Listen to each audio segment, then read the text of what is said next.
Hi everyone, welcome to the Psych Scholar. Today we are going to do part 8 of chapter 4, which is psychological disorder. In this video lecture, we are going to discuss neurodevelopmental disorders. Now let's try to understand what do we mean by neurodevelopmental disorder. So we will break down this word neuro and developmental. So when we say neuro, जब हम neuro की बात कर रहे हैं इसका क्या मतलब है, हम ब्रेन या फिर नर्वस सिस्टम की बात कर रहे हैं, ब्रेन या नर्वस सिस्टम की हम बात कर रहे हैं। और जब हम बोलते हैं डेवलपमेंटल, डेवलपमेंटल सिंपली मीन्स कि यहाँ पर हम ग्रोथ एंड डेवलपमेंट की बात कर रहे हैं कि बच्चा किस तरीके से ग्रो कर रहा है, किस तरीके से डेवलप कर रहा है। तो जब हम न्यूरो डेवलपमेंटल डिसऑर्डर बोल रहे हैं, it simply means that the brain or nervous system do not grow or work in the usual way. जो बच्चे का ब्रेन है, जो बच्चे का नर्वस सिस्टम है, वो एक यूजुअल तरीके से वर्क नहीं कर रहा है जिस तरीके से वर्क करना चाहिए। अब ये जो न्यूरो डेवलपमेंटल डिसऑर्डर्स हैं, ये सारे के सारे चाइल्डहुड डिसऑर्डर्स होते हैं। चाइल्डहुड डिसऑर्डर्स का क्या मतलब है कि ये मैनिफेस्ट होंगे very early stage of the development, मतलब जब बच्चा बहुत छोटा होगा ये डिसऑर्डर्स देखने को मिल जाते हैं। जैसे बच्चा 1 या 2 साल का है तब ये डिसऑर्डर्स देखने को मिल जाएंगे, या फिर जब बच्चा स्कूल जाना स्टार्ट करा है तब ये डिसऑर्डर्स देखने को मिल जाते हैं। These disorders result in hampering personal, social, academic and occupational functioning. ये ऐसे डिसऑर्डर्स है जिस वजह से एक बच्चे की पर्सनल लाइफ में बहुत प्रॉब्लम आ सकती है, सोशल लाइफ में बहुत प्रॉब्लम आ सकती है। जैसे फ्रेंड्स बनाने में प्रॉब्लम आएंगे, अपने आप को एक्सप्रेस करने में बहुत ज़्यादा प्रॉब्लम आएगी। अकेडमिक जो स्कूल की पढ़ाई है, अकेडमिक्स में बच्चा काफ़ी ज़्यादा स्ट्रगल करेगा, रीडिंग राइटिंग इन सब चीज़ों में बहुत ज़्यादा प्रॉब्लम आएगी। एंड ऑक्यूपेशनल फंक्शनिंग, बड़े होकर ऑक्यूपेशनल फंक्शनिंग मतलब जब वो काम पे जाने लगेगा तो उन चीज़ों में भी उसको प्रॉब्लम आ सकती है। Now there are two main characteristic of this disorder, deficit और excess of a particular behaviour. इसका क्या मतलब है, या तो कोई बिहेवियर बहुत कम होगा या फिर कोई बिहेवियर बहुत ज़्यादा होगा।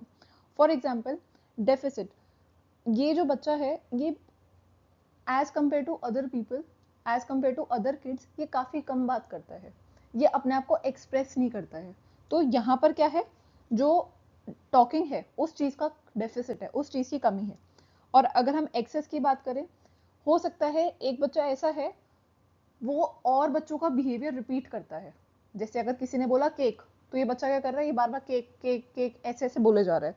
तो यहाँ पर डेफिसिट किसी पर्टिकुलर बिहेवियर की कमी दिख सकती है, या फिर किसी एक पर्टिकुलर बिहेवियर का एक्सेस दिख सकता है। Delay in achieving particular age appropriate behaviour, यहाँ पर जो माइलस्टोन्स होते हैं, एज अप्रोप्रिएट माइलस्टोन्स होते हैं, ये बच्चा हो सकता है थोड़ा सा डिले हो जाए उनको अचीव करने में। The child take longer than usual to learn things than other kids, इस बच्चे को थोड़ा ज़्यादा समय लग सकता है चीज़ों को लर्न करने में। जैसे हो सकता है ये बच्चा जब सारे बच्चे वॉक करने लग जाते हैं, ये बच्चा हो सकता है थोड़ा लेट वॉक करे, या फिर ये रीडिंग राइटिंग जैसी जो स्किल्स हैं उन चीज़ों को थोड़ा लेट लर्न करे। So I hope the meaning of neuro developmental disorder is clear. और जब हम बोलते हैं neuro developmental disorder, this is the broad category, और इसके अंदर हम 4 डिसऑर्डर्स की बात करते हैं। Attention deficit hyper activity disorder, autism spectrum disorder, intellectual disability and specific learning disorder. अब हम इन चारों डिसऑर्डर्स को डिटेल में डिस्कस करेंगे। I hope this is clear. Now let's try to understand attention deficit hyper activity disorder. Attention deficit, ये जो term है ये अपने नेम से ही बहुत क्लियर है। अटेंशन डेफिसिट का मतलब क्या है कि ये जो बच्चा है ये सही तरीके से अटेंशन नहीं दे पा रहा, अटेंशन की यहाँ पे कमी है। The child is not able to pay attention. तो इसका जो पहला सिम्टम है वो क्या है, इन अटेंशन। यहाँ पे बच्चे को प्रॉब्लम होती है, ट्रबल फोकसिंग, किसी भी चीज पर फोकस करने में यहाँ पे जो बच्चा है उसको बहुत ज्यादा प्रॉब्लम होती है। Then is hyper activity disorder. Hyper activity disorder का क्या मतलब हुआ कि ये जो बच्चा है ये बहुत ज्यादा एक्टिव है, इसमें बहुत ज्यादा एनर्जी है, टू मच मूवमेंट, मतलब ये बहुत ज़्यादा इधर उधर भागेगा घूमेगा, इसमें बहुत ज़्यादा एनर्जी है। और इसका सेकंड सिम्टम क्या है, हाइपर एक्टिविटी, और थर्ड सिम्टम है इम्पल्सिविटी। सो attention deficit hyper activity disorder, इसको हम शॉर्ट में बोलते हैं ADHD। और यहाँ पर इस डिसऑर्डर को एक्सप्लेन करने के लिए we have 3 symptoms. First is inattention, second is hyper activity, and third is impulsivity. So now let's try to understand the symptoms. Inattention. First symptom is inattention. Children with ADHD find it hard to pay attention for long. जो बच्चों को ADHD होता है वो उनको काफ़ी ज़्यादा problem आती है अटेंशन को सस्टेन करने में। अगर ये कोई भी मेंटल एक्टिविटी कर रहे हैं, कोई भी मेंटल एफर्ट वाली चीज़ें कर रहे हैं, तो ये फोकस करने में इनको बहुत ज़्यादा प्रॉब्लम आएगी। they will have problem in concentrate नहीं कर पाएंगे सही से चीज़ों को। does not follow instructions, जो टीचर्स पेरेंट्स इनको इंस्ट्रक्शंस देते हैं उनको फॉलो करने में इनको बहुत ज़्यादा प्रॉब्लम आएगी। डिसऑर्गेनाइज्ड, चीज़ों को इधर उधर फैला देते हैं, डिसऑर्गेनाइज होते हैं, जल्दी से डिस्ट्रैक्ट हो जाते हैं और चीज़ों के बारे में भूल भी जाते हैं। फॉर एग्जाम्पल, अगर बच्चे को बोला गया है कि आप बेटा बैठकर होमवर्क करो, तो ये बच्चा थोड़ी देर तो होमवर्क पे ध्यान देगा, 2 मिनट ये होमवर्क की तरफ देखेगा, बट 2 मिनट बाद क्या होता है, ये बच्चा विंडो के बाहर देखने लग जाता है, पेंसिल से खेलने लग जाता है, हो सकता है वहां से उठ जाए।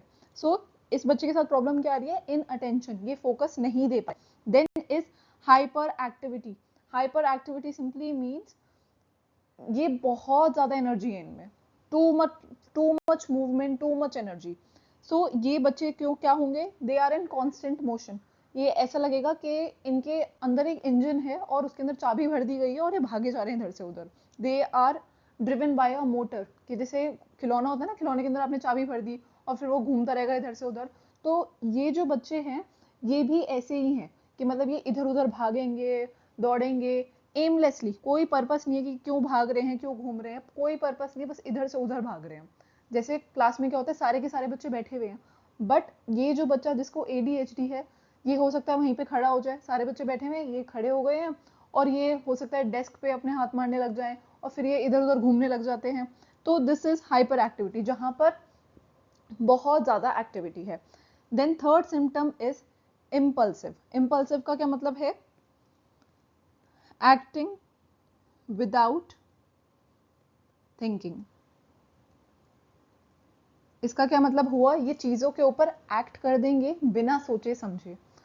फॉर एग्जाम्पल, जैसे आपने देखा होगा कि अगर बच्चे खेलते हैं तो वो टर्न्स में खेलते हैं, तो यहाँ पर क्या प्रॉब्लम आती है कि ये जो है ये अपने इमोशंस को कंट्रोल नहीं कर पाएंगे, ये अपनी टर्न का वेट नहीं कर पाएंगे। अभी इनकी टर्न नहीं आई है लेकिन उससे पहले ये भाग गए हैं, तो इन्होंने क्या करा, एक्टिंग विदाउट थिंकिंग। और यहाँ पर they can not delay gratification, मतलब जिन चीज़ों से हमको अच्छा फील होता है उस चीज़ को ये डिले नहीं कर पाएंगे। तो जैसे गेम्स, अगर सपोज करो टीचर कुछ क्लास में क्वेश्चन पूछ रही है, टीचर का क्वेश्चन कंप्लीट नहीं हुआ है उससे पहले इन्होंने आंसर दे दिया है, तो ये अपनी ग्रेटिफिकेशन, अपने प्लेजर को कंट्रोल नहीं कर पाएंगे। अगर कोई सामने बच्चा कोई आइसक्रीम खा रहा है तो हो सकता है ये एकदम से छीन ले और हो सकता है ये एकदम से उस पर एक्ट कर दे, तो this is impulsivity, unable to control their immediate reaction. ये जो इनके इमीडिएट रिएक्शंस हैं उस चीज को इनको कंट्रोल करने में प्रॉब्लम आती है। I hope the meaning of all 3 symptoms are clear. Inattention का मतलब क्या है कि प्रॉब्लम होती है अटेंशन को सस्टेन करने में। हाइपर एक्टिविटी का क्या मतलब है, हाइपर एक्टिविटी बहुत ज्यादा एक्टिविटी है। इम्पल्सिव का मतलब क्या है कि ये चीजों के ऊपर एकदम से एक्ट कर देते हैं बिना सोचे समझे। I hope this is clear. Now let's try to understand autism spectrum disorder. So children with autism spectrum disorder have marked difficulties in social interaction and communication across different contexts. So autism spectrum disorder में सबसे ज़्यादा main problem कहाँ आती है कि इन बच्चों को social interaction और कम्युनिकेशन करने में बहुत ज़्यादा प्रॉब्लम आएगी। This child may avoid eye contact, may not respond when called. तो ये जो बच्चा होगा ये आई कॉन्टैक्ट मेंटेन नहीं कर पाएगा लोगों के साथ, और जब इसका नाम बुलाया जाएगा तो हो सकता है ये ना आए, और इसको अपने इमोशंस को एक्सप्रेस करने में बहुत प्रॉब्लम आएगी, ये कैसा फील कर रहा है वो सब बताने में बहुत प्रॉब्लम आएगी, और ये ज़्यादा लोगों से बात नहीं करेगा। तो यहाँ पर मेजर प्रॉब्लम क्या होती है कि जो सोशल इंट्रैक्शंस है और ये बच्चा अपने आप को किस तरीके से एक्सप्रेस करे, वहाँ ये बहुत ज़्यादा प्रॉब्लम फेस करते हैं। Then restricted range of interest and strong desire for routine. यहाँ पर जो इनका इंटरेस्ट होगा वो बहुत ज़्यादा लिमिटेड होगा। मतलब लेट से इनको, ये जो बच्चा है इसको ट्रेन से खेलना बहुत पसंद है, तो ये क्या करेगा, ये बच्चा सिर्फ और सिर्फ पूरे दिन ट्रेन से खेलेगा और किसी और टॉय से नहीं खेलेगा। जैसे आपने देखा होगा बच्चे क्या करते हैं, बच्चे अलग अलग चीज़ों से खेलना पसंद करते हैं, बट ये जो बच्चा है जिसको ऑटिज्म है, इसका काफ़ी ज़्यादा रिस्ट्रिक्टेड इंटरेस्ट होगा, मतलब बहुत ही लिमिटेड चीज़ों में इसका इंटरेस्ट होगा। और मैंने यहाँ एग्जाम्पल दिया, लेट से इस बच्चे को ट्रेन से खेलना पसंद है, तो ये हो सकता है और किसी चीज़ से इतना ज़्यादा और किसी चीज़ों में इतना ज़्यादा इन्वॉल्व ना हो। स्ट्रॉन्ग डिज़ायर फॉर रूटीन, यहाँ पर ये बच्चे चाहते हैं कि इनका जो रूटीन हो वो बिल्कुल सेम हो। अगर उसमें थोड़े से भी चेंजेस आ जाते हैं तो उनको उस चीज़ में बहुत ज़्यादा प्रॉब्लम होती है। अगर इनके साथ चीज़ें रूटीन में रहती हैं तो इनको ऐसा लगता है कि they are in the safe environment, और अगर थोड़ा सा भी कुछ चीज़ चेंज हो जाती है तो इनको बहुत ज़्यादा प्रॉब्लम आती है।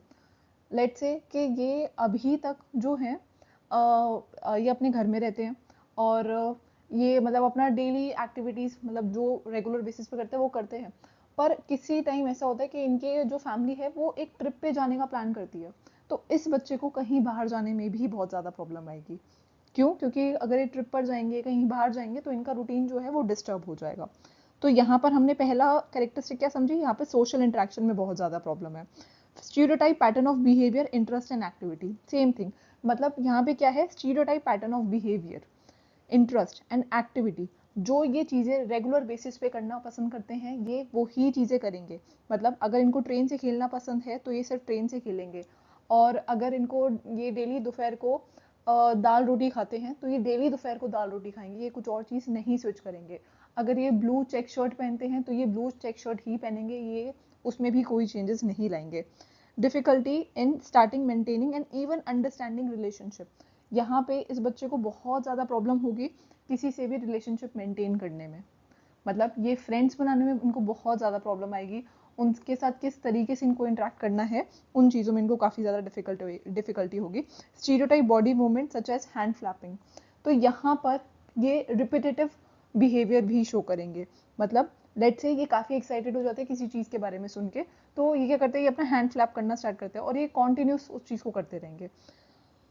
सो ऑटिज्म में यहाँ पे क्या चीज़ें हम देखने को मिल रही है हमको, स्टीरियोटाइप पैटर्न ऑफ बिहेवियर होगा, कम्युनिकेशन में बहुत ज़्यादा प्रॉब्लम होगी, रिलेशनशिप मेंटेन करने में बहुत ज़्यादा प्रॉब्लम है, और स्टीरियोटाइप बॉडी मूवमेंट्स हैं।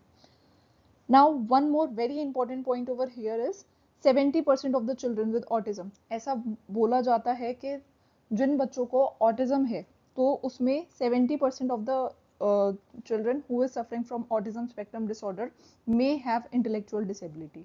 मतलब ऑटिज्म के साथ साथ उनको इंटेलेक्चुअल डिसेबिलिटी होने के भी चांसेस होते हैं। I hope this disorder is also clear. Now coming to the next disorder which is intellectual disability. ये हमने जो हमारा फर्स्ट चैप्टर है इंटेलिजेंस वाला उसमें भी हमने कवर करा है। So what is intellectual disability? Intellectual disability is when a persons intelligence is lower than average, जब एक इंसान की जो इंटेलिजेंस है वो लोअर है एवरेज इंटेलिजेंस से। तो यहाँ पर हम क्या बोलते हैं, अगर किसी की इंटेलिजेंस अगर किसी का आईक्यू 70 से बिलो है तो उसको हम इंटेलेक्चुअल डिसेबिलिटी के अंडर कंसिडर करते हैं। नाउ यहाँ पे प्रॉब्लम क्या आती है, यहाँ पे काफ़ी सारी प्रॉब्लम है। पहली चीज़ जो आपको इसमें याद रखनी है कि बिलो 70 आईक्यू होगा। आईक्यू क्या होगा? Below 70।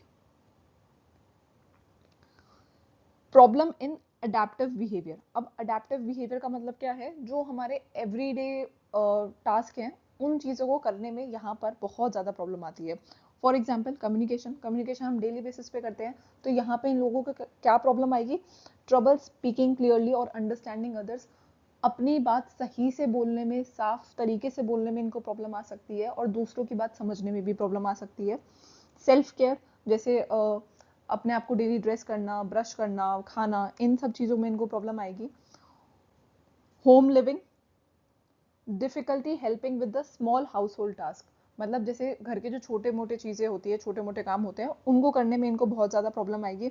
Social and interpersonal skills, मतलब दोस्ती बनाने में, दोस्ती करने में लोगों के साथ बहुत ज़्यादा प्रॉब्लम आना। फंक्शनल अकेडमिक स्किल्स, अकेडमिक्स में इनको बहुत ज़्यादा प्रॉब्लम हो सकती है, रीडिंग, राइटिंग, जैसी चीज़ें, बहुत बेसिक चीज़ें ये नहीं कर पाएंगे, और अगर ये कोई काम करते हैं तो वो भी हो सकता है ये इंडिपेंडेंटली ना कर पाए, which are manifested below the age of 18 years. देखो ये न्यूरो डेवलपमेंटल डिसऑर्डर के अंडर आता है, और सारे न्यूरो डेवलपमेंटल डिसऑर्डर्स जो हैं वो सारे चाइल्डहुड डिसऑर्डर है, मतलब वो सारे 18 साल से पहले पहले आपको देखने को मिल जाते हैं। सो इंटेलेक्चुअल डिसेबिलिटी भी आपको 18 साल से पहले देखने को मिल जाती है। I hope the meaning of intellectual disability is clear. Now, intellectual disability can be further divided into four. First is mild, second is moderate, third is severe, and fourth is profound.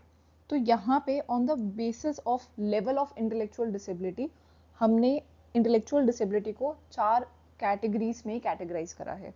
So mild is जिनका IQ 55 से 70 तक की range में है, उनको हम mild intellectual disability बोलते हैं. Moderate is 40 से लेकर 50 to 55 तक का जिनका IQ होगा वो मॉडरेट IQ इंटेलेक्चुअल डिसेबिलिटी में आएंगे.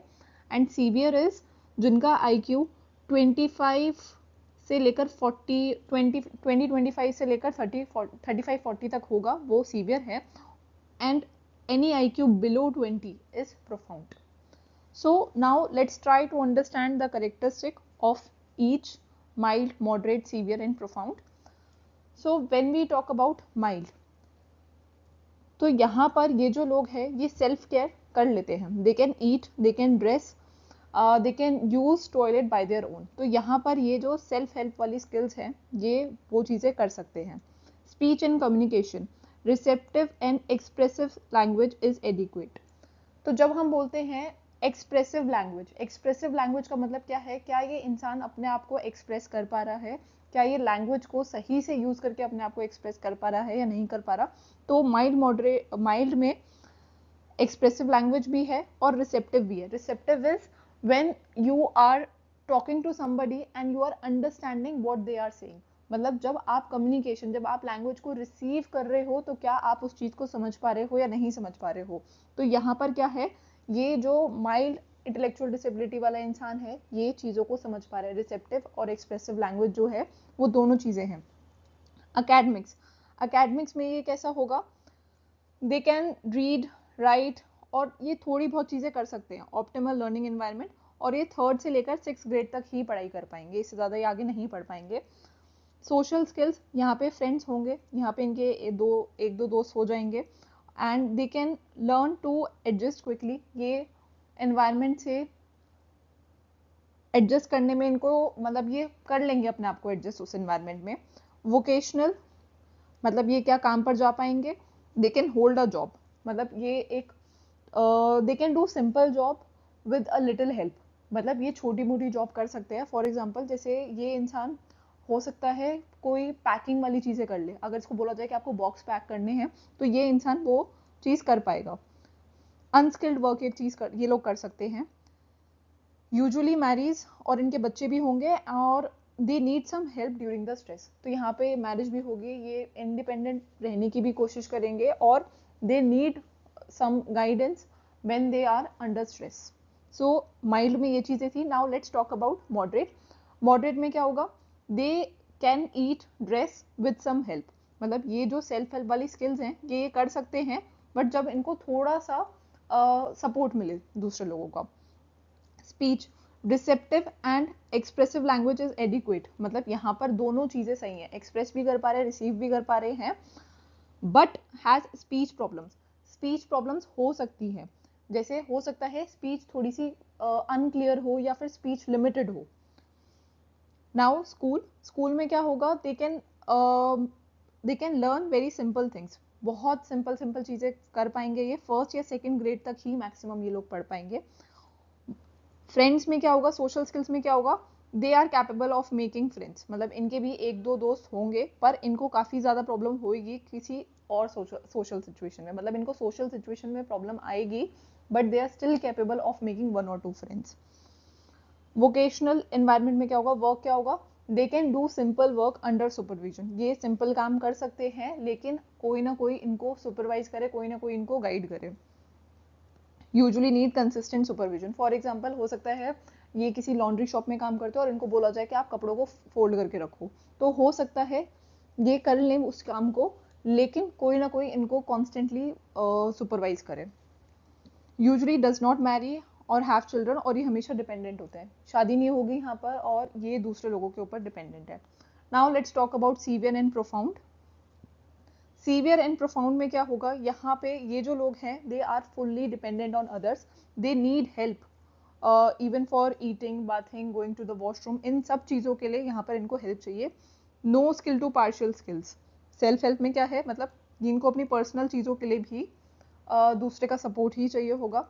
रिसेप्टिव लैंग्वेज इज लिमिटेड, दूसरे क्या बोल रहे हैं वो चीज़ें इनको मतलब थोड़ा कंपेरेटिवली कम समझ में आएंगे। एक्सप्रेसिव लैंग्वेज इज पुअर, अपने आप को तो ये बिल्कुल एक्सप्रेस नहीं कर पाएंगे। यहाँ पे कोई अकेडमिक स्किल्स नहीं होंगी।